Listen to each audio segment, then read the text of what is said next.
우리가 어찌하여 낙심하며 어찌하여 내 속에서 불안해하는가? 너는 하나님께 소망을 두라. 그가 나타나 도우심으로 말미암아 내 하나님을 여전히 찬송하리로다. 살아계신 하나님 아버지, 오늘도 믿음 지키며 예배할 수 있는 은혜 주신 것을 감사합니다. 아멘. 제각기 주어진 처소에서 우리 개개인 모두가 하나님의 성전이지 않습니까?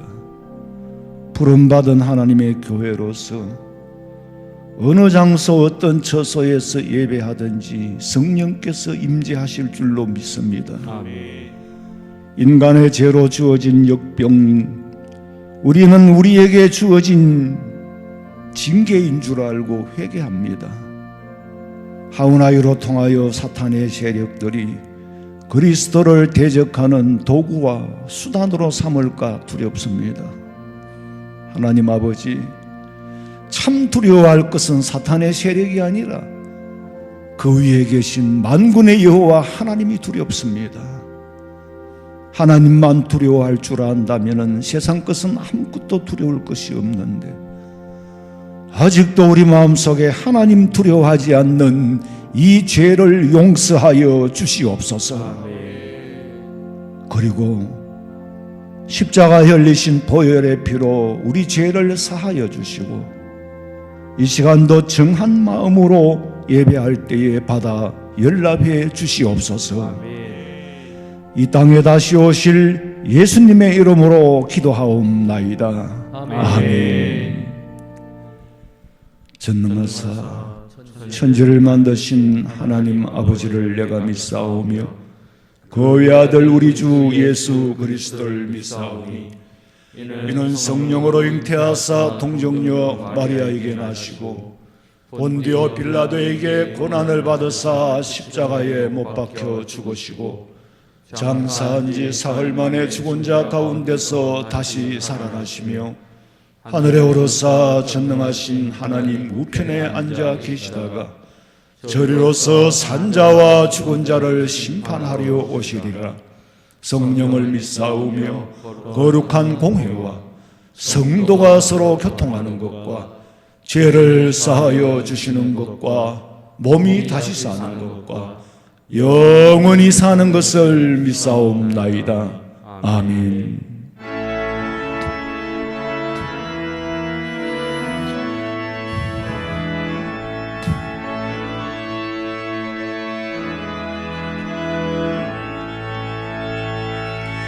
빛나고 높은 보좌와 그 위에 앉으신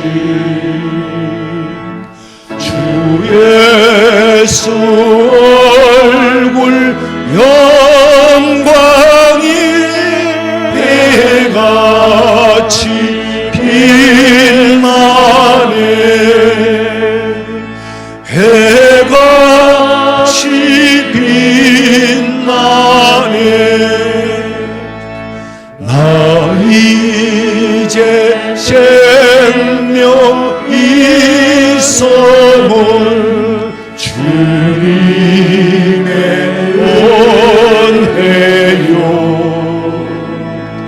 저 사망 권세 이기니 큰 기쁨 넘치네. 큰 기쁨 넘치네. 아멘.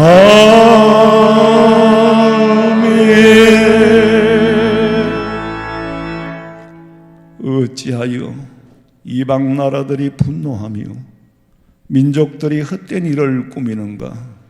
우리가 그들의 맨 것을 끊고 그의 결박을 벗어버리자 하는도다. 하늘에 계신 이가 웃으심이요 주께서 그들을 비웃으시리로다. 그때에 분을 바라며 진노하사 그들을 놀라게 하여 이르시기를 내가 나의 왕을 내 거룩한 산 시온에 세웠다 하시리로다. 내가 여호와의 명령을 전하노라. 여호와께서 내게 이르시되 너는 내 아들이라. 오늘 내가 너를 낳았도다. 내게 구하라. 내가 이방 나라를 네 유업으로 주리니 네 소유가 땅 끝까지 이르리로다. 아멘.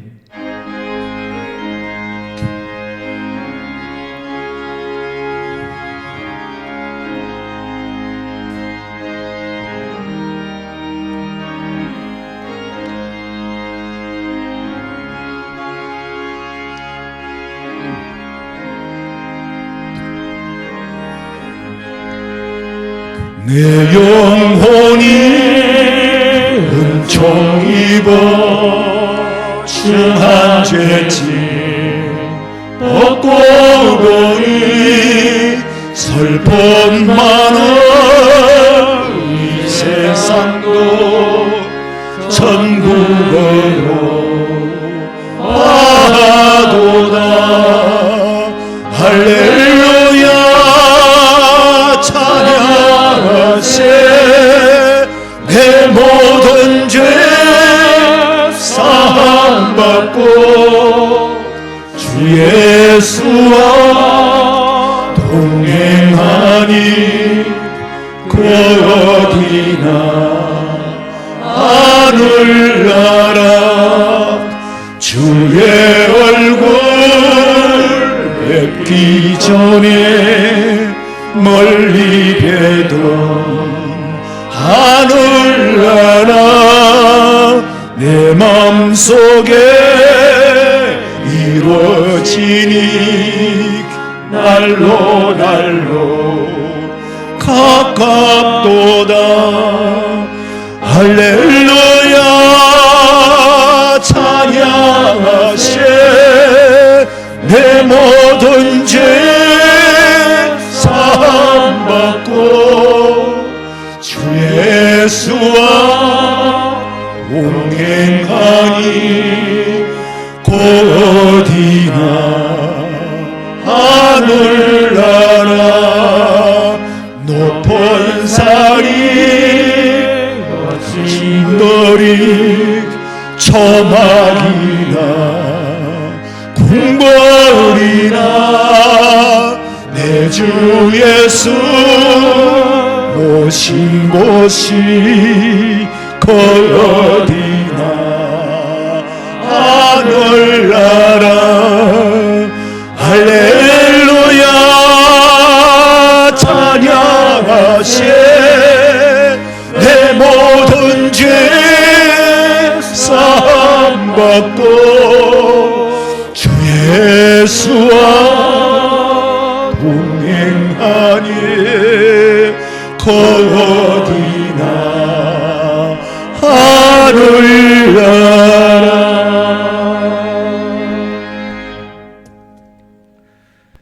사랑이 많으시고 은혜가 풍성하신 하나님 아버지 참 감사드립니다. 이 시간 예배의 자리로 구별하여 나오게 하시니 감사와 찬송을 또한 올려드립니다. 우리 모든 성도들이 예배당에 나오고 싶은 마음은 뒤로 하고 각자의 처소에서 함께 예배하니 예배 가운데 우리의 갈급함이 해소되며 거룩하신 하나님께만 영광 돌리는 귀한 시간 되게 하여 주시옵소서. 하나님 아버지, 우리 교회를 이 화원 땅 가운데 세워주시고 27년 동안 주님 주신 사명 잘 감당하게 하여 주심을 참으로 감사드립니다. 27년간을 되돌아보면 태평성대에 편안하고 안전함만이 있었던 것이 아님을 우리 모두가 알고 있습니다. 여러 가지 어려움과 시험 가운데서도 주님께서 주시는 지혜를 따라 말씀대로 살고 주님만을 붙들었기에 가능한 일임을 고백하오니 우리를 붙들어 주시옵소서. 지금 현재의 모습만을 보면 코로나로 인하여 예배당에서 예배를 드리지 못하여 답답하고 어찌 이럴 수 있을까 안타깝지만 지금까지 인도하신 하나님께서 지금도 역사하시고 앞으로도 역사하실 것을 믿고 담대함을 가지고 살아가게 하옵시고, 우리 마음 가운데 성도로 살아갈 수 있는 굳건한 믿음의 담력을 허락하여 주시옵소서. 우리 교회 한 성도 한 성도가 에클레시아, 주님의 몸된 교회임을 고백합니다. 우리 교회가 가는 곳곳마다 복음이 드러나게 하시고, 성도들이 가는 곳곳마다 그리스도의 충만함으로 역사하게 하여 주시옵소서. 그리스도의 몸을 온전히 세울 수 있는 성도들이 되게 하여 주시고, 각자의 자리에서 예배하더라도 온 성도가 같은 사랑과 한 마음으로 함께 예배드리는 그날의 예배를 더 사모하게 하여 주시옵소서. 거룩하신 하나님 아버지, 요즘 우리 교회가 성도가 어려움에 처해 있습니다. 세상의 핍박과 모함과 정말 온역으로 인하여 교회가 예배가 어려움 겪지 않도록 도와주시옵소서. 특별히 우리의 부족한 말과 행실을 통하여 교회가 분열되거나 하나님의 영광을 가리지 않도록 우리의 마음을 성령으로 굳게 붙잡아 주시고, 성령이 하나 되게 하신 것을 힘써 지켜나가며 잘 훈련된 그리스도의 제자로 하나님의 나라가 더욱더 아름답게 세워나가고 하나님의 나라가 확장되는 일에 존귀하게 세워지게 하여 주시옵소서. 하나님 아버지, 나라와 민족이 어렵고 어두운 이 현실을 바라봅니다. 이 나라의 아픔을 보며 울며 부르짖어 기도하는 한 사람을 찾으시는 주님, 우리의 기도를 들으시고 이 나라를 긍휼히 여겨 주시옵소서. 나라 가운데 영적인 어두움이 물러나게 하시고 오직 하나님의 통치만이 임하기를 소망합니다.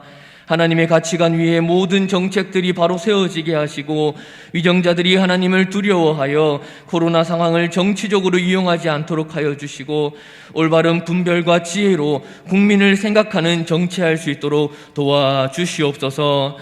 하나님 아버지, 2021년의 새로운 한 해는 더욱더 주님을 붙들기 원합니다.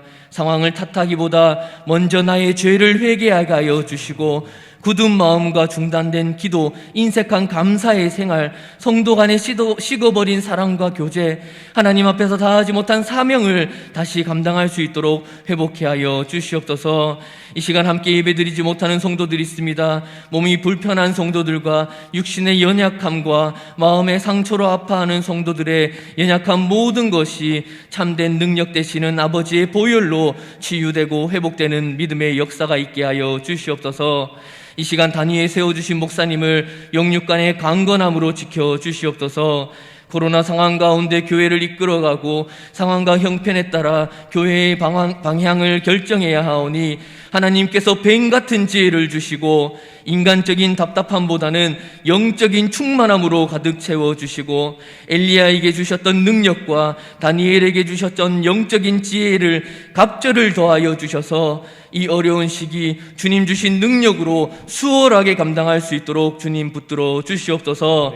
오늘 선포되는 말씀 가운데 교회를 향한 목사님의 마음과 고민과 안타까움이 듣는 모든 성도들에게 전해지게 하여 주시고, 듣는 모든 성도들이 성령님의 말씀으로 듣고 깨달아 변화되게 하여 주시옵소서.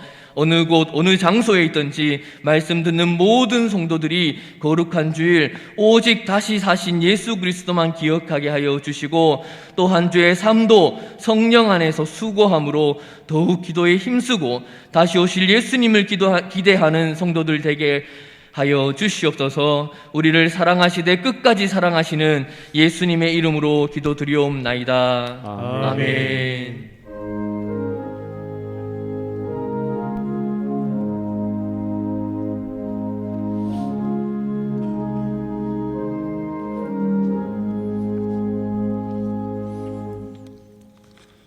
하나님의 말씀은 마태복음 22장 11절에서 14절 말씀까지 제가 봉독해 드립니다.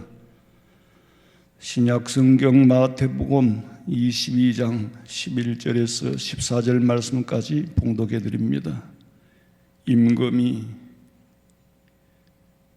손님들을 보러 들어올 시에 거기서 예복을 입지 않은 한 사람을 보고 이르되, 친구여, 어찌하여 예복을 입지 않고 여기 들어왔느냐 하니, 그가 아무 말도 못하거늘 임금이 사환들에게 말하되, 그 손발을 묶고 바깥 어두운 데에 내던지라.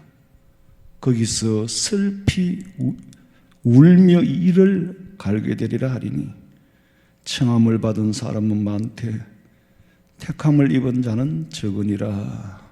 아멘. 준비하신 예물 드리겠습니다.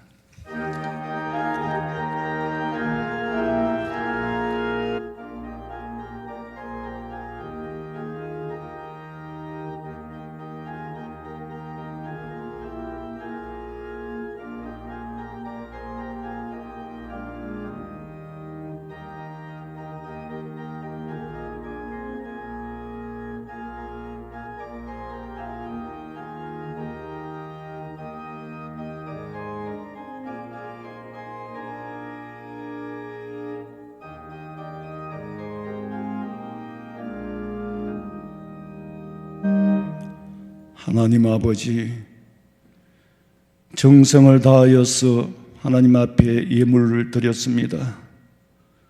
많은 턴지 적든지 정성을 보시는 하나님, 오병이어의 역사가 이 물질로 통하여 나타나 교회가 물질로 어려움 당하지 않게 하시고 하나님의 교회가 풍성해짐과 함께 성도들의 가정과 직장과 사업장이 풍성해지며 기근이 와도 또한 더위가 와도 어떠한 환경 속에서도 결실이 그치지 아니하고 기름독에 기름이 다하지 아니하며 전대에 돈이 다하지 않도록 경제적인 곤란과 궁핍에 처하지 않도록 하나님께서 복을 주실 줄로 믿습니다. 아멘. 이로 통하여 주의 사업이 확장되고 성도들의 가정이 풍성해지는 역사를 체험하고 간증케 하여 주시옵소서. 아멘. 감사를 드리오며 다시 오실 예수님의 이름으로 기도하옵나이다. 아멘.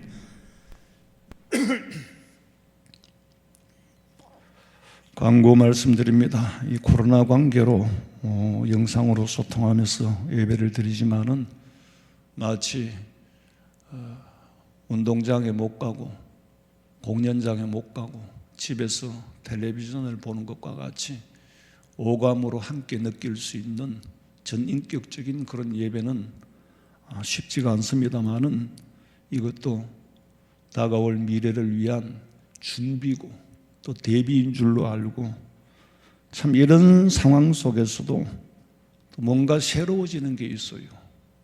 그런 걸 체험을 합니다.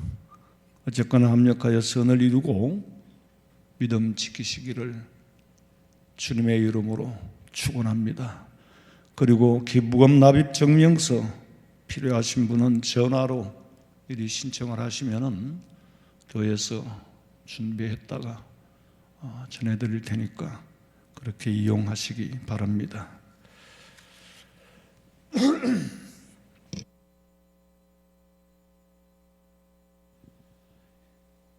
코로나가 오니까 민방위 본부에서 지휘를 못해가지고 갈팡질팡을 합니다. 전염병이 처음이 아니지요. 제가 태어난 이후에도 수많은 전염병이 있었고 사스도 이 근래 와서 있었던 일이고 메르스도 근래 와서 있었던 일이지만은 코로나가 우한에서 생겼다는 소리를 들을 때와 전혀 좀 느낌이 달랐어요.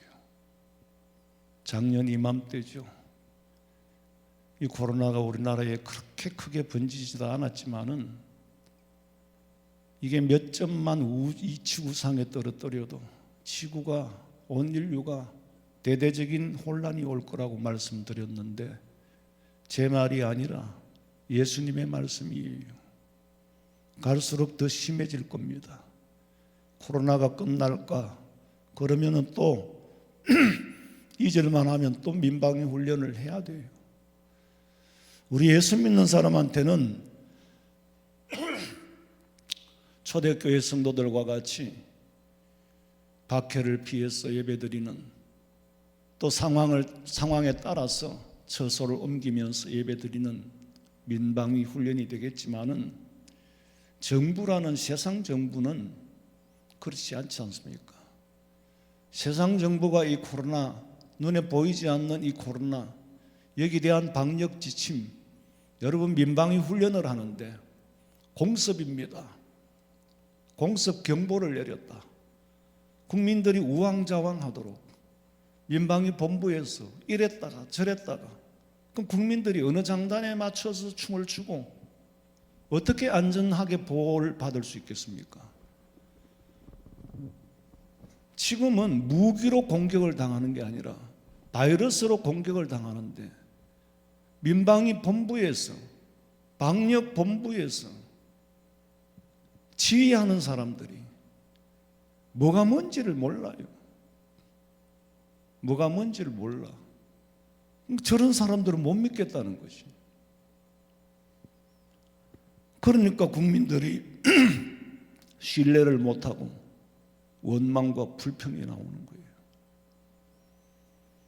혼란만 가중시켰지 아무것도 된 게 없다는 거지. 세상이 참 혼란스러워요. 우리는 말세에 있을 7년 대환란을 준비하는 민방위 훈련이다. 7년 대환란을 준비하는 민방위 훈련이다. 국내 정치만이 아니라 미국의 정치는 온 세계, 온 인류의 정치에 가장 선두주자고 굉장히 중요하죠.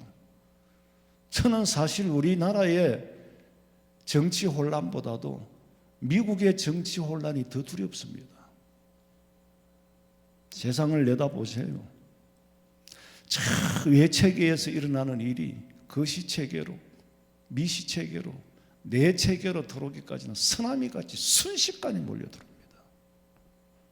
그러나 어떤 상황이 와도 세상 환경에 흔들리지 말고 우리 예수 믿는 성도들은 오직 예수님만 바라보고 주님만 바라보고 근신하여 기도하시기 바랍니다. 아멘. 우리 성도들이 영안을 뜨고 세상을 읽으며 성령의 음성을 듣고 말씀의 인도하심을 받고 하나님의 권세 안에서 믿음의 담력을 얻어서 내게 주신 사명을 잘 감당하시기를 간절히 소원합니다. 아멘. 예수님께서는 천국에 들어가는 과정을 임금님 아들 혼인잔치에 비유를 했어요. 예수님께서 비유로 말씀하실 때는 예수님이 주시고자 하는 그 메시지와 그저 흡사한 사건을 가지고 말씀하시는 것이 아니라 비유 그 자체가 진리예요. 비유 그 자체가 진리예요. 그 속에 일어나는 일 자체가, 인간사에서 일어나는 일 자체가 진리라는 거지. 그냥 흡사한 얘기를 꾸며가지고 말씀하시는 게 아니에요. 일어난 사건 속에, 그 사건 속에 비밀을 감추어서 주는 것이 비유예요. 마태복음 13장 10절 읽어보세요. 제자들이 예수께 나와 이르되 어찌하여 그들에게 비유로 말씀하시나이까? 궁금하잖아요. 왜 비유로 말씀하시느냐? 직설적으로 말씀하시면 다 알아들을 건데 왜 비유로 말씀을 하십니까? 예수님이 뭐라고 대답합니까? 11절 대답하여 이르시되 천국의 비밀을 아는 것이 너희에게는 허락되었으나 그들에게는 아니 되었나니. 천국의 비밀을 아는 것이 너희에게는 허락됐지만은 그들에게는 허락되지 않았다. 그러니까 허락된 사람과 안 된 사람이 있다는 거죠. 보통 비밀이라고 말할 때에 시크릿 말해주면 다 아는 거예요. 말을 안 해줘서 모르지. 말해주면 다 아는 게 비밀이에요. 그런데 성경이 말하는 비밀, 이 무스테리온이라는 말은, 무스테리온이라는 말은 말해줘도 모르는 거예요.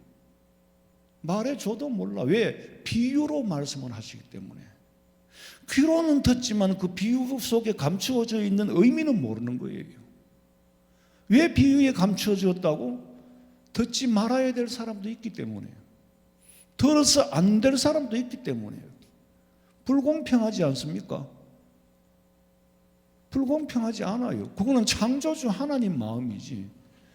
토기장이가 흙을 가지고 요강을 만들든지 밥그릇을 만들든지 그건 토기장이의 마음이지, 흙이 지가 나는 왜 들으면 안 됩니까? 그런 소리 할 수 없어요. 우리가 알아야 되는 건 우리는 먼저 피조물이라는 걸 알아야 돼요. 피조물이 창조주 하나님한테 무슨 권리를 주장합니까? 사람들이 모르고 있는 게 우리가 피조물이라는 걸 몰라요. 그러니까 하나님 보시기에 아주 건방진 거지. 그렇잖아요? 그런데 이 비유로 말씀을 하시면은 천국 백성들은 더 잘 알아들어요. 더 쉽게 알아듣는 거예요. 보쌈을 사가지고 상추쌈을 샀는데 그 안에 소고기가 들었는지 마늘이 들었는지 옆에 사람 몰라. 보따리에 탁 사가지고 입에 넣어주는 거예요. 그 비유에 보따리에 넣어 입에 넣어주는 거예요. 그럼 먹는 사람은 맛을 더 잘 알아요. 비유에 사주는 사람하고 먹는 사람하고만 아는 거예요. 마태복음 22장 2절 읽어보세요. 천국은 마치 자기 아들을 위하여 혼인잔치를 베푼 어떤 임금과 같으니 그 종들을 보내어 그 청한 사람들을 혼인잔치에 오라 하였더니 오기를 싫어하거든. 옛날 예수님 당시에 이스라엘의 혼인잔치는 초대받지 못한 사람은 못 갑니다. 왜냐하면 가정 형편과 사정에 따라서 예복도 준비해야 되고 손님 예복을 준비해야 돼요. 내가 10명을 초청하려면 10벌의 예복이 필요해. 근데 가난한 사람은 100벌, 1000벌 할 수가 없겠죠.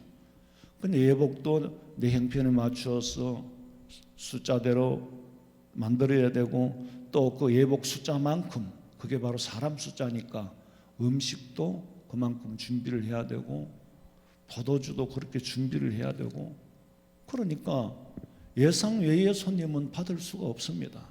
그래서 예복을 입은 자만이 그 잔치에 들어갈 수가 있는 거예요. 손님을 초대해 놓고 포도주가 떨어진다. 잔치집에 포도주가 없으면 무슨 흥이 있겠어요.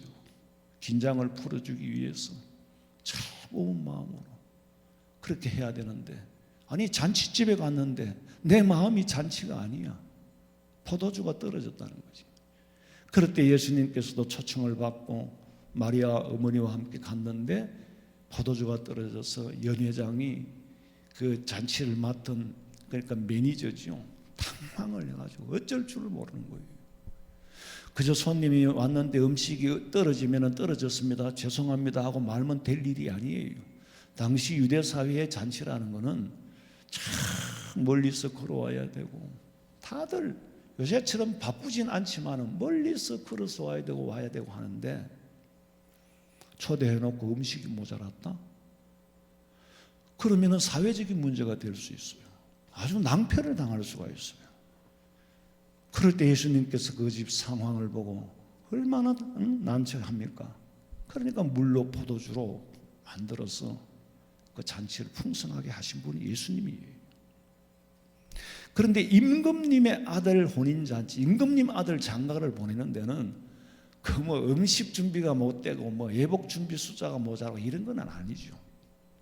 얼마든지 임금님이 초청할 수 또 초청하고 싶은 만큼 하는 거예요. 임금님은 숫자의 제한을 안 받습니다. 그러나 내가 초대하고 싶은 만큼 초대하는 거예요. 초청하고 싶은 사람을 초청하는 거예요. 왜냐하면 임금님 아들 장가 보내는 데 품격이 있어야 되기 때문에. 그래서 그래도 마음에 둔 사람, 초대하고 싶은 사람들한테 초청장을 보냈어요. 종들을 시켜 보냈는데 그러면은 그 초청장을 받고 감지덕지하고 너무너무 고마워가지고 어떻게 임금님이 저 같은 사람을 기억하고 저를 불러주십니까? 너무 황송할 따름입니다. 그렇게 하고 영광으로 생각을 해야 되는데 아니에요. 거절하더라는 거지. 아니 부모님의 상을 당해서 못 간다 하더라도 불가피한 일이잖아요. 그렇지만은 임금님 죄송합니다. 하필 이때에 부모님이 돌아가셔가지고 제가 상을 치느라 못 갑니다. 죄송합니다. 아마 그래도 미안해하면서 그럴 거예요. 예수님은 말씀하셨잖아요. 죽은 아버지, 죽은 사람은 장사꾼에게 맡기고 너는 나를 따라오라 그랬어. 근데 그건 예수님 말씀이고 인간사에서도 그렇잖아요. 감히 대통령 아들 장가 보는데 초청장을 받았다면은 가기 싫어도 거절하기는 대단히 어렵습니다. 그런데 아니 오기 싫다면 그만둬. 야, 너 아이라도 사람 많어. 오기 싫으면 그만둬. 이러고 끝냈으면 좋겠는데 끝을 안 냅니다. 오기 싫다는 사람한테 또 다른 종을 보내요. 이놈이 초청장을 들고 가서 기분 나쁘게 지냈는가? 어쨌는가? 그래가지고 다른 종을 보내는 거예요. 다른 종을 보내는데 누구에게 보냈느냐 하면은 처음 초청을 했던 그 사람에게 또 보냅니다. 야, 니들은 안 올라 그랬으니까 오지 마. 딴 사람을 데려와가 아니가. 처음에 초청했던 그 사람에게 두 번째 종을 보내는 거예요. 그래서 오라고 설명을 하면서 메뉴까지 설명을 하는 거예요. 4절부터 읽어보세요. 다시 다른 종들을 보내며 이르되 청한 사람들에게 이르기를 내가 오찬을 준비하되 나의 소와 살찐 짐승을 잡고 모든 것을 갖추었으니 혼인잔치에 오소서 하라 하였더니 그들이 돌아보지도 않고 한 사람은 자기 밭으로 한 사람은 자기 사업하러 가고 그 남은 자들은 종들을 잡아 모욕하고 죽이니. 아니 처음 초청받은 사람한테 두 번이나 보냈어요. 딴 사람한테 보낸 게 아니라 그 사람들한테 두 번이나 보냈는데 이제는 모욕을 하는 거예요. 모욕을 하고 심지어는 죽이기까지 했다. 과연 임금님이 보낸 일종의 사신인데 대사인데 어떻게 그 임금님이 보낸 종을 죽여요? 이런 일이 있을 수 있을까? 있었어요. 예수님 당시에도 있었고 예수님 이전에도 선지자들에게 그렇게 했고 모욕을 주었고 두 번째 예수님 보냈는데 이 땅에 오셨을 때 예수님을 모욕만 했습니까? 죽였습니다. 이런 일이 예수님이 재림하시는 날까지 있을 거라는 거예요. 자, 오늘 혼인잔치의 비유에 임금님은 누굽니까? 임금님은 하나님이에요. 첫 번째 종들은 선지자입니다. 두 번째 종은 하나님의 아들 예수 그리스도예요. 그런데 예수님을 모욕만 한 게 아니라 죽였어요. 혼인잔치는 뭐죠? 예수님 재림 시에 공중 혼인잔치를 말합니다. 데살로니가전서 4장 16절부터 읽어보세요. 주께서 호령과 천사장의 소리와 하나님의 나팔 소리로 친히 하늘로부터 강림하시리니 그리스도 안에서 죽은 자들이 먼저 일어나고 그 후에 우리 살아남은 자들도 그들과 함께 구름 속으로 끌어올려 공중에서 주를 영접하게 하시리니 그리하여 우리가 항상 주와 함께 있으리라. 죽은 자가 누구죠? 예수님 재림 전에 죽은 우리 아버지 어머니 믿음의 조상들. 죽은 자들이 언제 일어나? 먼저 일어나고. 어떤 때에 먼저 일어납니까? 예수님이 공중 혼인잔치 할 때. 이걸 첫째 부활이라고 그러죠. 돌아가신 소천하신 우리 아버지 어머니가 먼저 일어나 부활체로, 그래서 하늘의 들리움을 받고 공중의 들리움을 받고 그 다음에 두 번째로 살아남은 지금 우리. 만약에 오늘 오신다면 우리가 지금 살아남아 있잖아요. 그럼 재림 때까지 죽지 않고 살아남은 사람은 죽지 않았으니까 부활하는 게 아니죠. 변화체로 공중에서 예수님을 영접하는, 예수님 공중 혼인잔치에 신랑 되신 예수님을 맞이하는 그 잔치에 신부로서 초대를 받는 거예요. 예수님께서 제자들을 데리고 높은 산에 올라가셨다 그랬어. 아마 그 높은 산의 이름은 성경에 기록이 안 됐지만은 이스라엘에서 높은 산은 북쪽에 시리아와 레바논의 경계로 하고 있는 그 헤르몬 산의 줄기. 항상 그 헤르몬 산에는 제가 이스라엘에 갈 때마다 멀리서 보면은 흰 눈이 덮여 있어요. 아마 그 산이 아닐까. 따로 높은 산에 올라가셨다. 뭐 그 산이 아니라도 상관은 없어요. 성경에 있는 대로만 말을 해야 되니까. 그런데 거기서 예수님이 변화된 모습을 보여준 거예요. 변화체를 보여줘서 마태복음 17장 1절부터 읽어봐요. 엿새 후에 예수께서 베드로와 야고보와 그 형제 요한을 데리시고 따로 높은 산에 올라가셨더니 그들 앞에서 변형되사 그 얼굴이 해같이 빛나며 옷이 빛과 같이 휘어졌더라. 그때에 모세와 엘리야가 예수와 더불어 말하는 것이 그들에게 보이거늘 요르단 비스가산, 모세는 거기서 죽었어요. 일명 느보산이라고 하는데, 여러분 지금 요르단 아시잖아요. 거기서 모세가 죽었어요. 분명히 거기서 성경에 죽었다 그랬어. 근데 죽었던 모세가 어떻게 헤르몬 산, 따로 그 높은 산에 나타났을까? 그걸 누가 봤어요? 예수님의 제자인 베드로와 요한과 야고보 세 사람이나 본 거예요. 그런데 그 모습이 부활체로 보이는 거예요. 죽었던 모세니까. 예수님은 그 자리에서 같이 올라가신, 육신의 몸을 가지고 올라가신 예수님이 변화되어서 변화체로 보인 거예요. 이 세 제자들은 이 모습을 보고 엄청난 충격에 빠졌겠죠. 너무나도 신선한 충격. 이럴 수가 있느냐. 정말 팬타스틱한 환상적인 모습이에요. 죽은 사람이 부활체로, 예수님은 살아서 육신의 몸을 가지고 올라갔는데 변화체로, 죽음을 맛보지 않았던 엘리야는 변화체로, 베드로가 한마디로 예수님 여기 이대로 스톱해서 이대로 정지됐으면 좋겠습니다. 여기 초막셋을 짓고 주님을 위하여, 모세를 위하여 초막을 짓고 여기 살자는 거예요.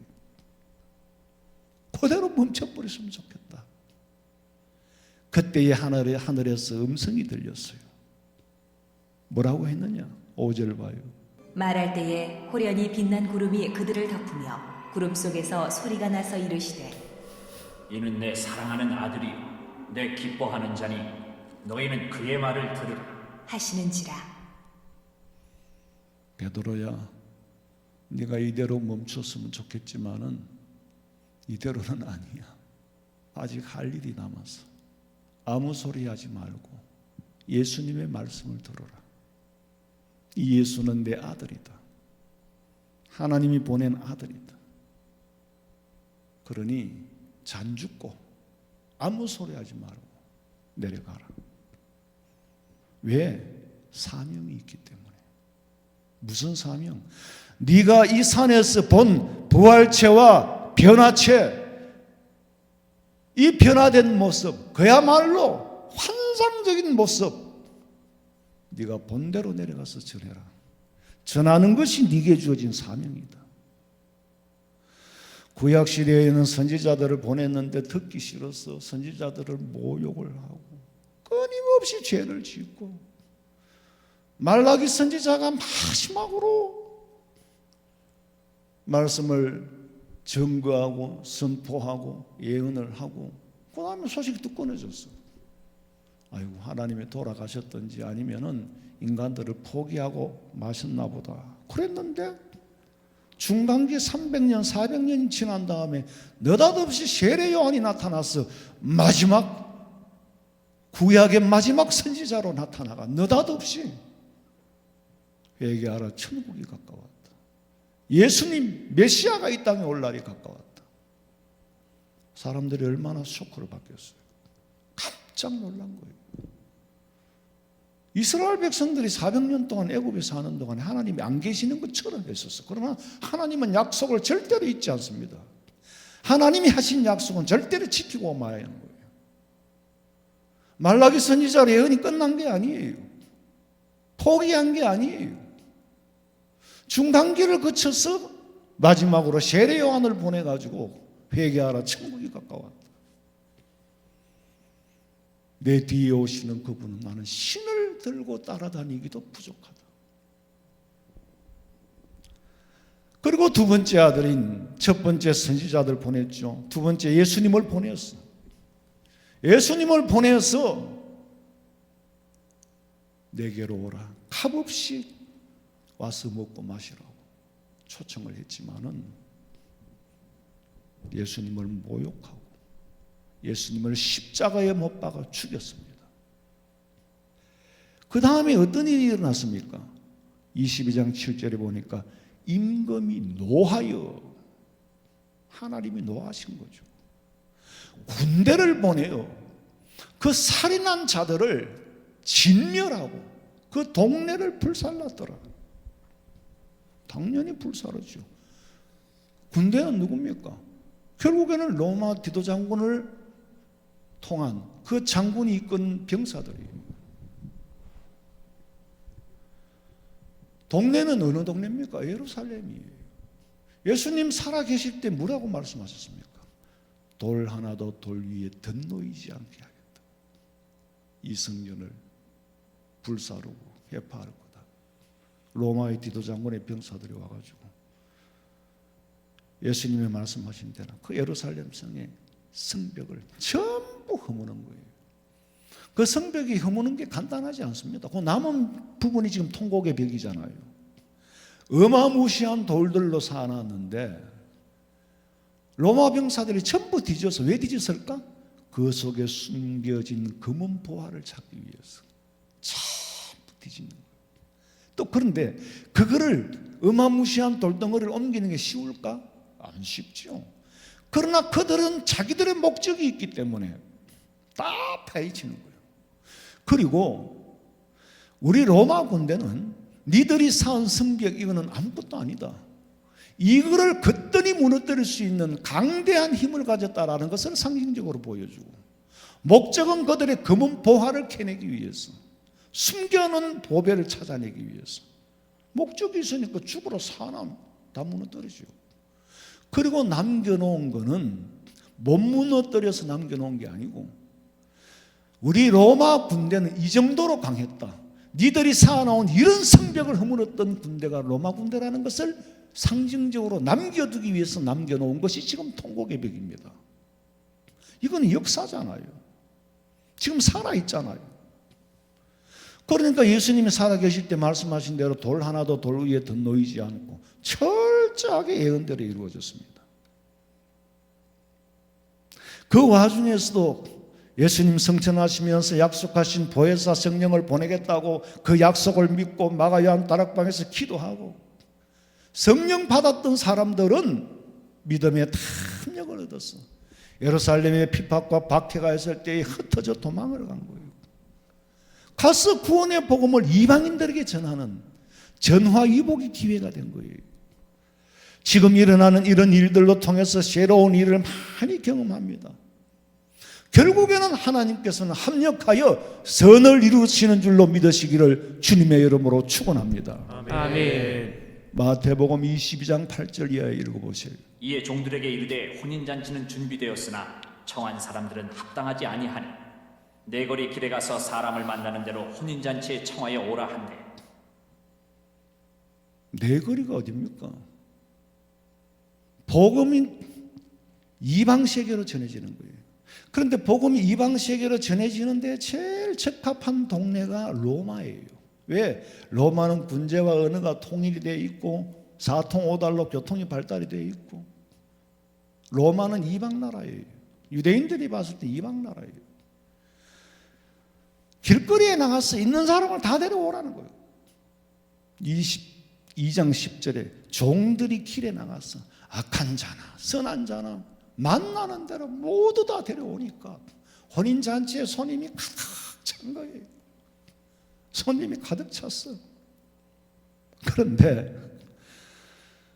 청함을 받은 사람이 와서 가득 찼는데 차기는 찼어. 그런데 택함 받은 사람은 많지 않더라.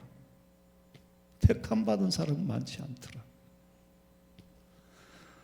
청함을 받은 사람과 택함을 받은 사람이 뭐가 다른지, 청함과 택함이 뭐가 다른지 이 말씀을 제가 끝까지 들어보세요. 그러면 저절로 알게 될 겁니다.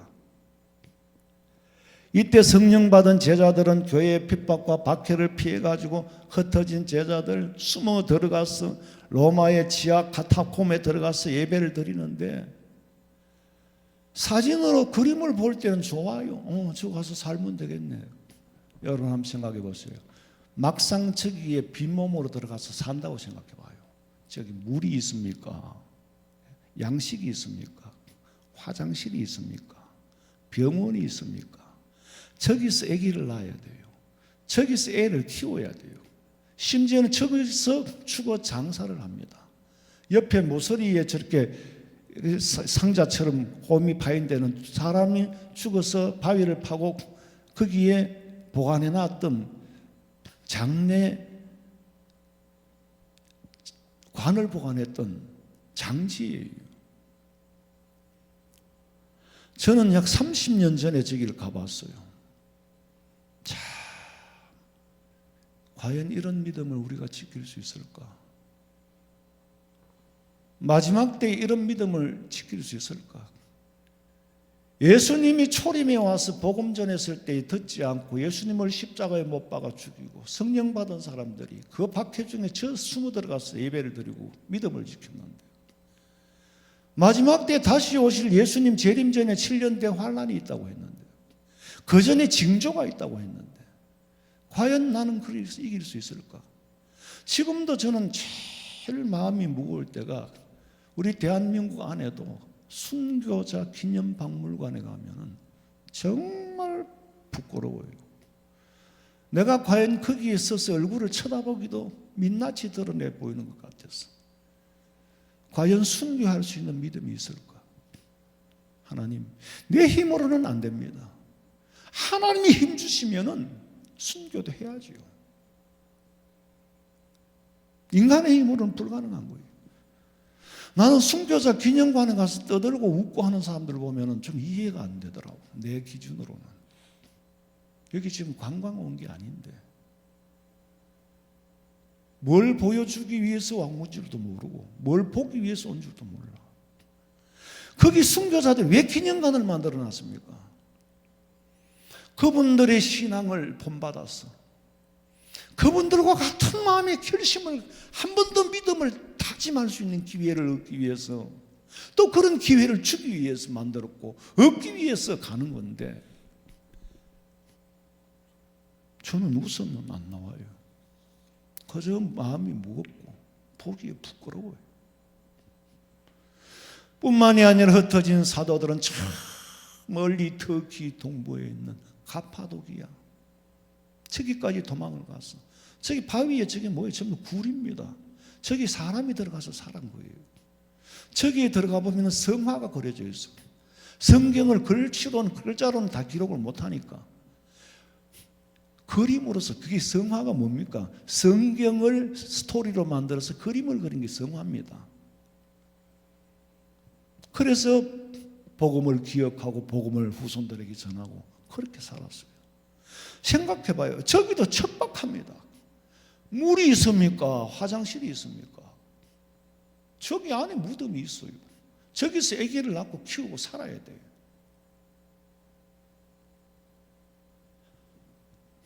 저뿐만 아니라 터키 베링구유라는 데가 있어.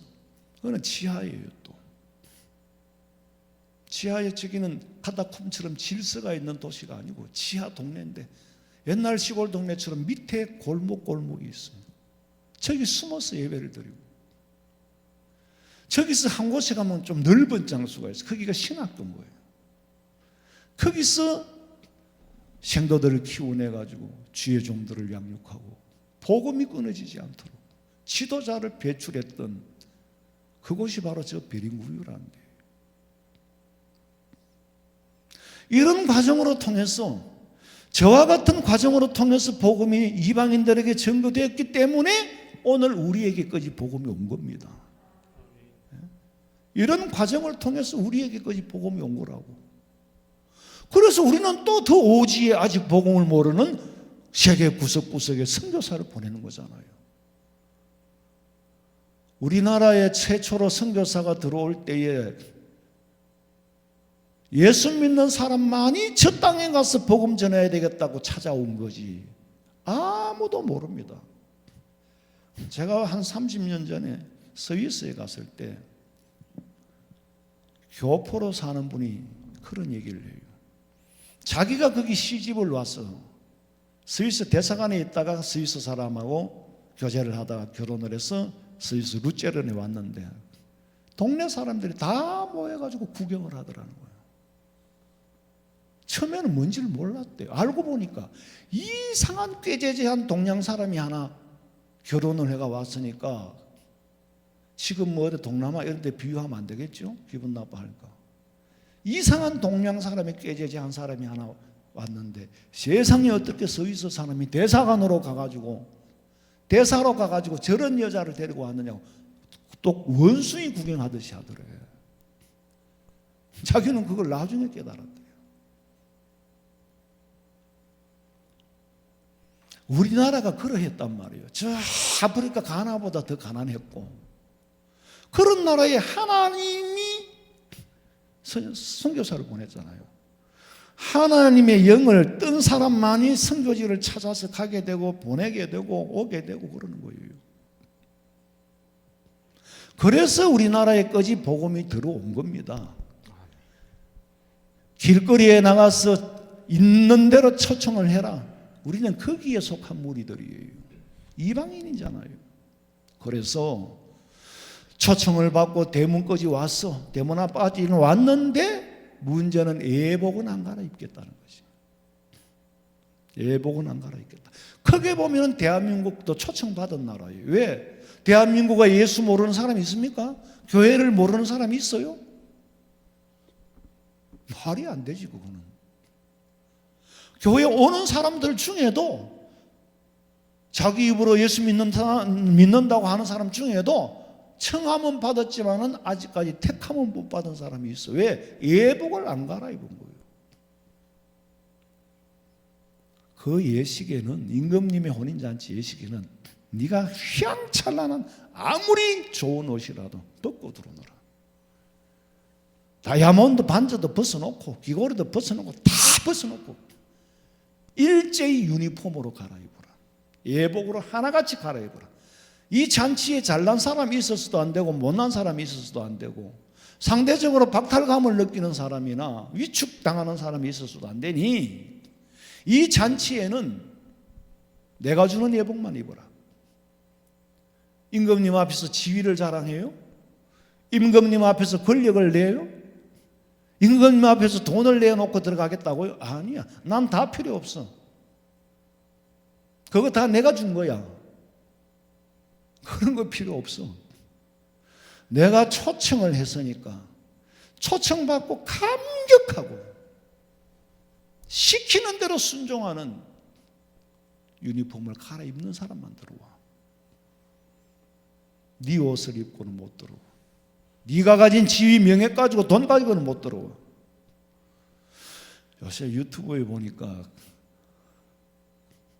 정주영 회장이 세상을 떠난 지가 좀 오래됐잖아요.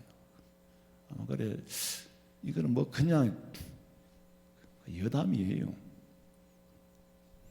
사람들이 설정을 해서 이제 얘기를 각색을 갖고는 꾸미고 하는 말이지만은 아마 저승에 가서 쪼달렸던 모양이라.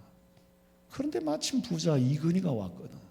이건희가 왔는데 여보게 이 회장 돈 5,000원만 좀 빌려달라고. 돈 5,000원만 좀 빌려달라고 그랬더니 이 회장이 저도 빈손으로 왔는데요. 빌려줄 돈이 없습니다. 죽음 앞에서는 아무것도 소용없는 거예요.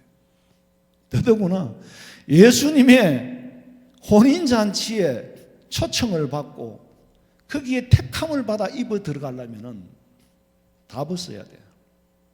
다 벗고 예수님이 보혈의 피로 깨끗이 씻은 세마포로 만든 흰 두루마기를 입어야 돼요.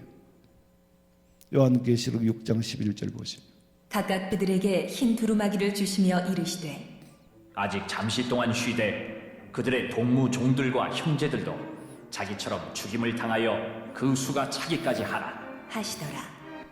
복음이 땅끝까지 전해지는 시기를 말합니다. 여기 뭐 이 성경을 한 구절 한 구절 해석을 하려면은 따로 강의를 하고 공부를 해야 되겠죠. 좌우간 복음이 땅끝까지 전해지는 시기를 말해요. 그리고 마태복음 24장 14절에 보니까 이 천국 복음이 모든 민족에게 증언되기 위하여 온 세상에 전파되리니 그제야 끝이 오리라. 그제야 끝이 온다. 대한민국의 모든 사람이 다 예수 믿어야 끝이 오는 게 아니에요. 대한민국에는 이미 청함을 받았습니다. 100년도 더 전에 청함을 받았어요. 교회가 평양함에 있었으면 모르겠어. 그 이후로 대한민국에는 교회가 없는데 십자가를 가리고는 눈을 뜨고 다닐 수가 없습니다. 그만큼 교회가 많아요. 미얀마에도 교회가 수없이 세워졌습니다. 미얀마 사람들이 예수를 모를까요? 기독교를 모를까요? 압니다. 아직도 미전도 종족들에게 복음 전하기 위해서 우리가 선교사를 파송하는 건데 24장 14절에 자기 두루마기를 빠는 자들은 복이 있으니 이는 그들이 생명나무에 나아가며 문들을 통하여 성에 들어갈 권세를 받으려 함이로다. 그때까지 내 믿음, 자기 두루마기, 자기에게 주어진 세마포 옷을 날마다 깨끗이 빨면 믿음을 지켜라는 거예요. 예복은 뭡니까? 두루마기죠. 두루마기는 뭡니까? 예수님이에요. 예수 그리스도가 두루마기예요. 오직 예수 그리스도로 옷 입어야만이 구원을 얻을 수 있다. 아멘. 사도행전 4장 12절에 보니까 다른 이로서는 구원을 받을 수 없나니 천하에 사람 중에 구원 얻을 만한 다른 이름을 우리에게 주신 일이 없다.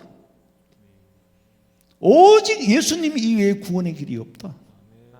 자, 이 말씀을 강조하는 이유는 예수 믿는 우리에게는 당연한 일이지요. 그런데 세상을 보세요. 여러분 잘 아시는 WCC, 귀에 못이 박히도록 들었을 겁니다. WCC가 뭐예요? 세계교회협의회예요. 이 WCC의 중심은 로마 교황입니다.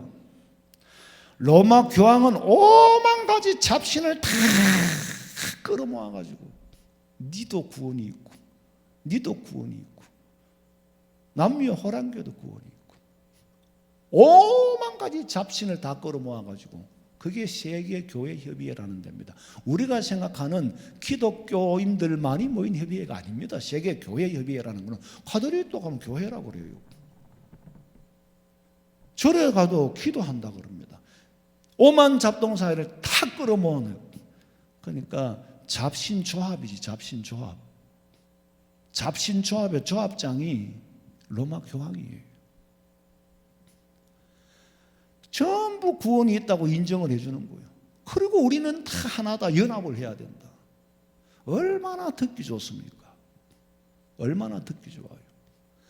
프란체스코 교황은 미국 오바마 대통령을 행동대원으로 앞장서가 차별금지법을 선포하는 일에 네가 앞장서라. 그때부터 사탄의 그림자 정부의 실루엣이 보였습니다. 제가 트럼프 대통령이 들어서기 전에 오바마 때 했던 얘기예요. 지금 배후에 미국의 정치적인 혼란이 어디서 일어납니까? 오바마, 힐러리, 클린턴 그때부터 시작된 거예요. 겉으로는 듣기 좋지요. 차별금지법. 차별하면 안 되지. 성차별도 해서는 안 되고 인종차별도 해서는 안 되고 남녀차별. 차별이 있으면 안 된다. 포장은 얼마나 예쁘게 했는지 몰라. 그런데 그 속에 숨겨진 뜻은 예수님 이외에도 구원이 있다고 말해. 그 말은 뭐요? 반대로 예수 외에 구원이 없다는 말을 하지 마라. 그 말을 하면 차별하는 거니까 금지를 시켜야 된다는 거예요. 복음을 못 전하게 하는 거예요. 예수 외에 구원이 없다는 말을 하지 마라. 그거는 차별이다. 그러니 전도하지 마라. 그게 차별금지법입니다.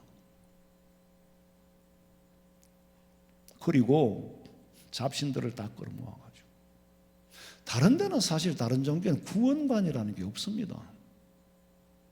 시타르타 부처님이 석가모니가 언제 구원을 얘기했습니까? 구원을 얘기한 적이 없어요. 제자들이 물었을 때 네 구원은 네가 성취하지 난 그런 거 모른다 그랬어. 공자님이 죽어서 제사를 지내? 그건 네가 알아서 할 일이지. 살아생전의 일도 모르는데 내가 어떻게 그걸 아냐. 구원관을 가진 데는 예수님밖에 없어요. 성경밖에 없어요. 그런데 이거를 파괴하겠다는 거예요. 오만 귀신들 다 끌어모아가지고 겉으로는 콩고물을 얼마나 맛있게 묻혔는지, 그런데 속으로는 그리스도를 대적할 군사를 끌어모으는 거예요. 그게 그림자 정부입니다. 그게 WCC의 정체예요. 그게 적그리스도예요. 그 일을 하기 위하여서 전체주의를 만들고 사회주의를 만들고 공산주의를 만들고, 공산주의의 사상의 근본이 뭡니까? 무신론이잖아요. 신이 어디 있느냐 이거예요. 저것들은 다 똘마이들이에요. 저것들을 두려워할 게 아니고 하나님을 두려워해야 된다. 하나님을 두려워해야 된다. 저것들은 그냥 마지막에 한 방에 쓸어버리면 다 날아갈 것들이니까. 내가 저것들과 싸워 이기고 지고가 아니고 그리스도인의 최후 승리는 내 믿음 지키는 겁니다. 저놈들은 우리의 믿음을 뺏어가려고, 믿음을 못 지키게 하려고 발부둥을 치는데, 그러나 하나님의 성령의 역사는 살아있기 때문에 카타콤에서도 살아남았고, 베링부에서도 살아남았고, 갑바도기아에서도 살아남았습니다. 오만 잡동사를 다 끌어모아가지고 그 위에 교황이 군림을 하는 거예요. 그리고 하는 말이, 교황의 말은 무오하다. 틀림이 없고 죄가 없다. 오류가 없다는 거예요. 그럼 그게 지가 신이지. 이미 신의 자리에 올랐잖아요. 교황 무오설이라는 거는 모르는 사람이 없을 거예요. 교황의 말에는 오류가 없다. 예수님의 자리에 간 겁니다. 그리고 가톨릭에서는 성경보다 가톨릭의 전통을 더 상위권에 두잖아요. 가톨릭에서 정하면 이거는 성경이다 하면은 성경이고, 빼면 빼지는 거고, 더하면 더해지는 거, 지 마음대로 율법도 계명도 다 고쳐요. 그리스도를 대적해도 얼마나 철저하게 파괴하려고. 그리고 위장단체를 꾸민 데가 가톨릭이에요. 가톨릭 신자들을 나는 나무라고 싶지 않습니다. 그들은 모르니까요. 자기들이 모시고 있는 교황이 가짜라는 걸 모르니까. 알고서야 어찌 따르겠습니까? 교황이 신인 줄로 알아요. 어떻게 신이 사람이 선출을 합니까? 옛날에 신과 신과의 싸움, 지금 프란체스코는 정상적인 지들 제도 안에서도 정상적으로 선출된 교황이 아니잖아요. 베네딕트 16세를 그냥 물리치고 차지한 사람이 프란체스코입니다.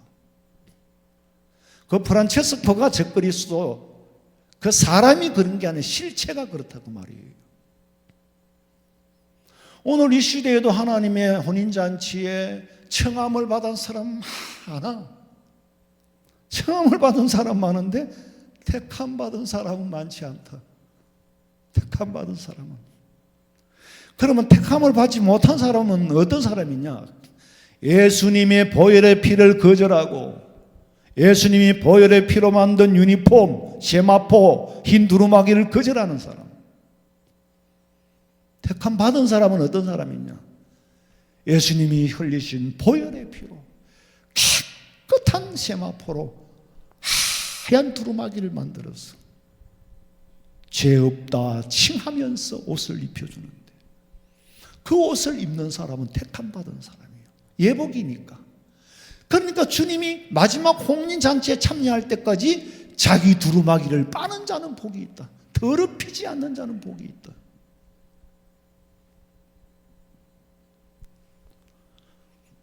여러분 스스로 한번 생각해 보세요. 나는 과연 진짜 그리스도인인지, 나는 청함받은 사람인지, 아니면 청함받고 택함을 받은 사람인지, 내가 주님의 보혈의 피로 씻은 세마포 옷을 입고 더럽히지 않으려고 날마다 두루마기를 빠는 사람인지 아닌지, 내 속에 예수 그리스도의 보혈의 피가 흐르는지 안 흐르는지, 보혈의 피가 흐르는 자는 청함받은 사람이 아니라 청함받고 택함받은 사람이고, 보혈의 피가 흐르지 않은 사람은 청함은 받았으나 택함은 못 받은 사람이야. 왜? 보혈의 피로 씻은 흰 두루마기를 거절했기 때문에.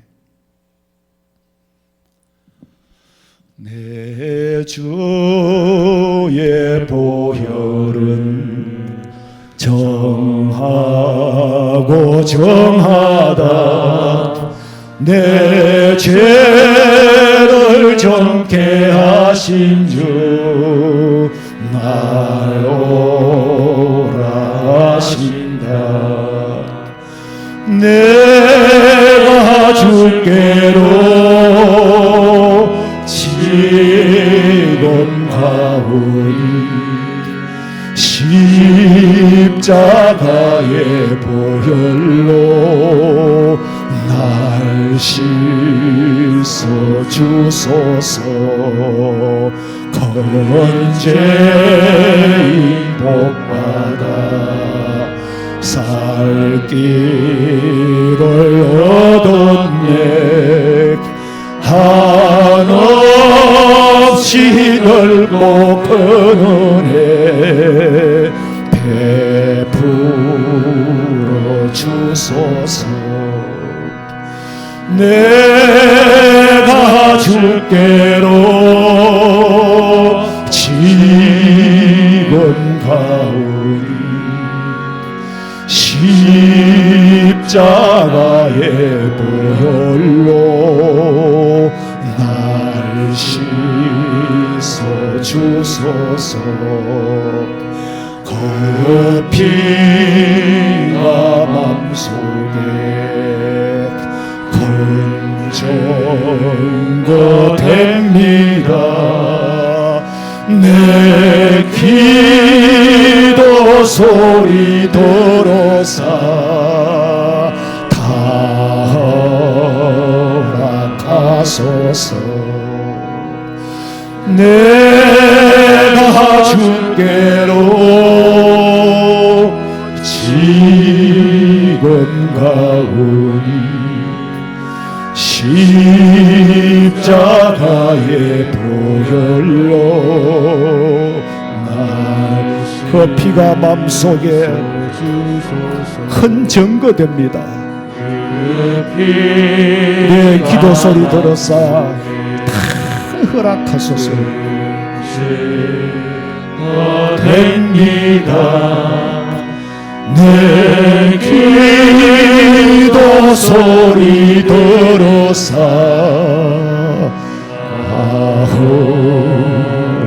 허락하소서. 내가 주께로 지금 가오니 십자가의 보혈로 날 씻어 주소서. 청함을 받은 사람은 많되 택함 받은 사람은 적으니라.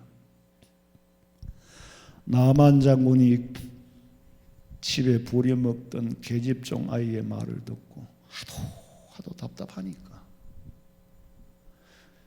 부려먹는 식모 아이의 말을 듣고 병을 치료하기 위해서 자존심을 다 내려놓고 이스라엘의 엘리사를 찾아간 거는 찾아가기까지 오만 짓을 다 안 해봤겠어요?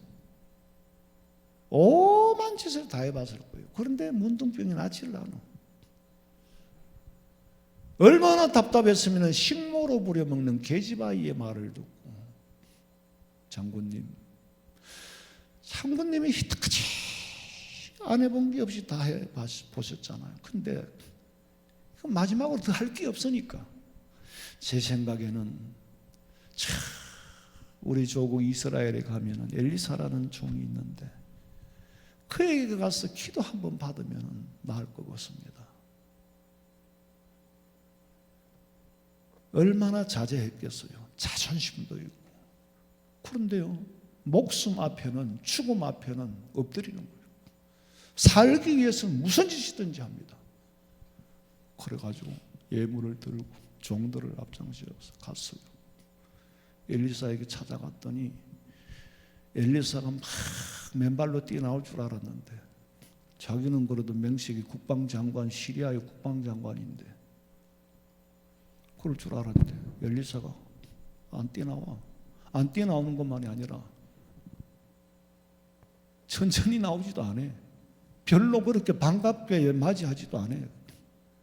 무슨 일로 왔는고 그랬더니 여차여차해서 왔습니다. 그랬더니 문을 열고는 그러면 저 가서 요단강에 가서 목욕을 7번 해라. 목욕 7번 하면 나을 거다. 그러고 문을 닫아버렸어. 나만 장군이 얼마나 뿔따구가 났겠어요. 자존심도 엉망진창으로 구겨져 버렸고 같이 갔던 신하들도 있는데 그 앞에서 선지자에게 개무시를 당했으니까 정말로 밑바닥이에요. 기가 막히고 의의가 없어 그냥 돌아가는데 신하 한 사람이 장군님 여기까지 왔어.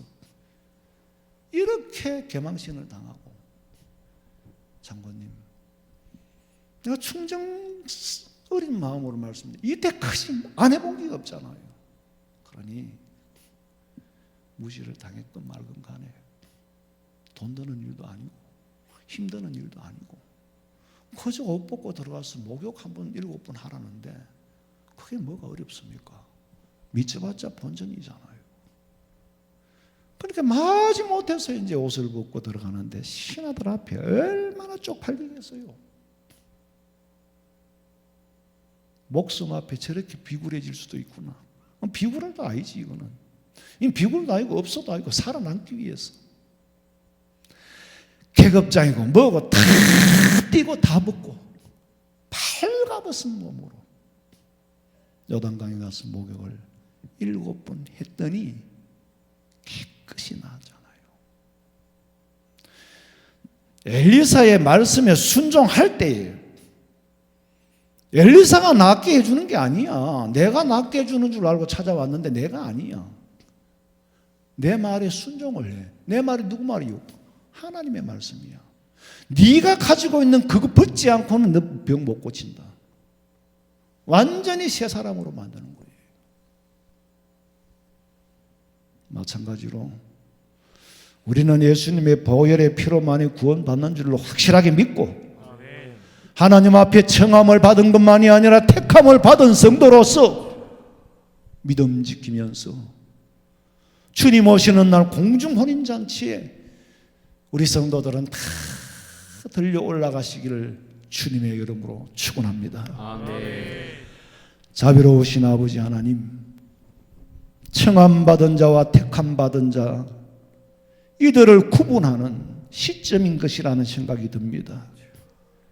내 자신의 믿음을 진단하게 하시고 오직 구원의 길은 예수님 한 분밖에 없는 줄로 믿고 인간의 잘난 모습을 온전히 다 내려놓고 주님만 바라보게 하여 주시고 어떤 역경과 시련이 와도 믿음 지키게 하여 주시옵소서.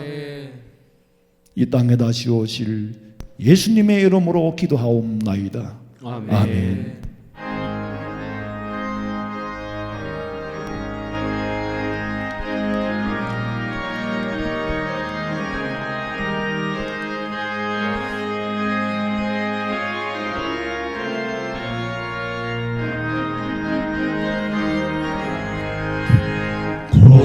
내 영혼 편히 쉴 곳과 풍랑이로도 안전한 통 폭풍까지도 다스리시는 주의 영원한 사는 길에 주의 영원하신 팔 함께 하사 항상 나를 붙드시니 어느 곳에 가든지 요동하지 않음은 주의 팔을 의지함이라 세상 친구들 나를 버려도 예수를 함께 동행함으로 주의 은혜가 충만하리니 주의 영원한 발 의지해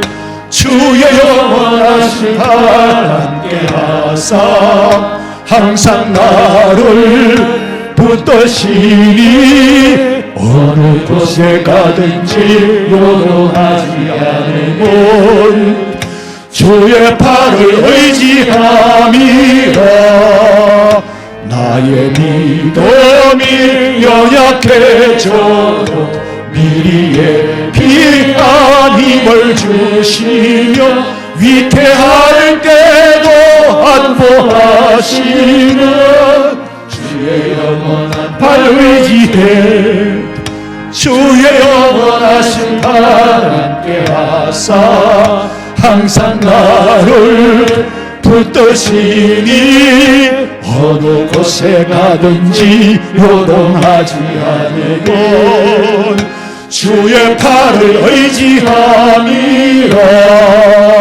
넘지 못한 것 주께 없으니 나의 인생을 주께 맡기며 나의 모든 짐 대신 지시는 주의 영원한 발 의지해 주의 영원하신 팔 함께 하사 항상 나를 붙드시니 어느 곳에 가든지 요동하지 않으면 주의 팔을 의지함이라.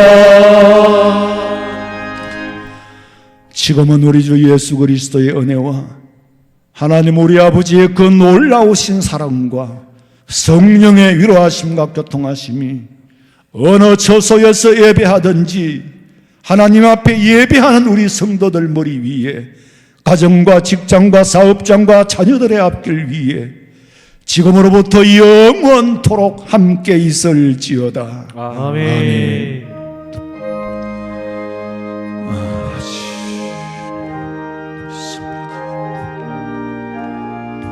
지켜주시옵소서. 아버지, 아버지, 아버지.